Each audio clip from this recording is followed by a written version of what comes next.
Hello, welcome to James the Lesser Express Lane, where we get you out as fast as possible with My Girlfriend Is, well, I had to look up the title because it's like, okay, that can't be right, can it?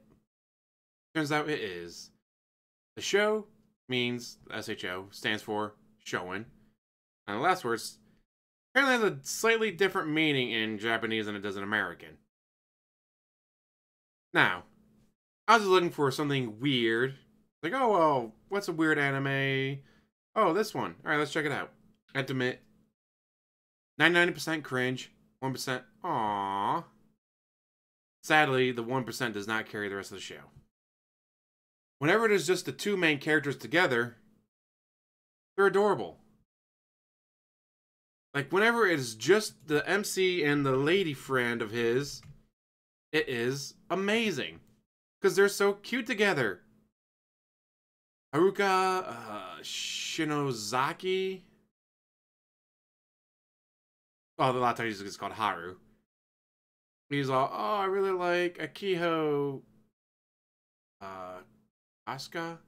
Osaka? Saka? Not like, anyways. Finally, he's like, no, I'm going to ask her out. And he does. And surprisingly for him, she says yes. Now, that was adorable. And then everything gets messed up by everyone around him, which makes the show super fucking annoying. When they're just together and like, oh, he asked me on a date. I've never been on a date before. So she watches anime. It's like, oh, I gotta write this down, write that down. Oh, tip for this, tip for that.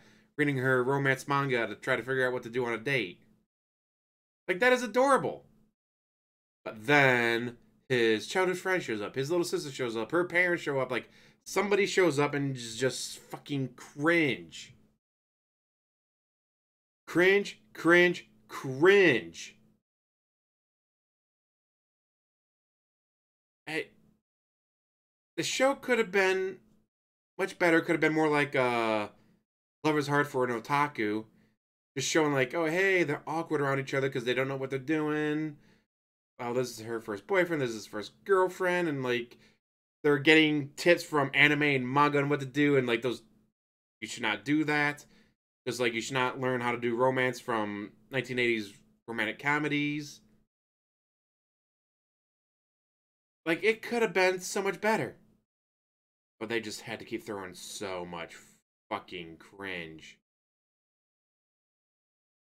So yeah, like, don't even hate watch it. Don't even be like, oh, I want to see how bad it is. Don't do that. It's not worth it. There's maybe one 5-minute segment that wasn't any cringe at all. That's mostly because it was a montage of the two together. At the end of the last episode, he's like, oh, I can't believe she's dating me. I can't believe how much I care for her. I might even love her. I mean, before we started dating, all I could do was sit there and stare at her. And then the collage of memories, like, wait a minute. Like, no, they're together. She's reading a manga, and then she, like, side eyes looking at him.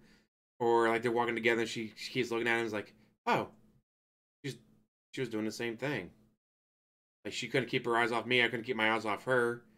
Oh, maybe she actually likes me the same way, too. And she's not just, like, pity dating me.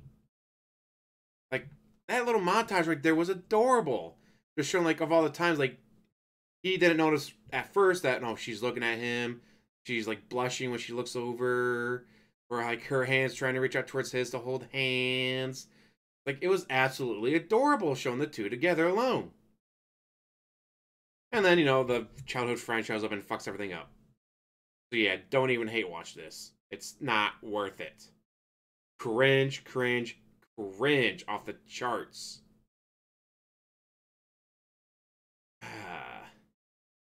But it was weird, so I gotta give it that. It was a very weird show. Two of them together without the others, 8 out of 10.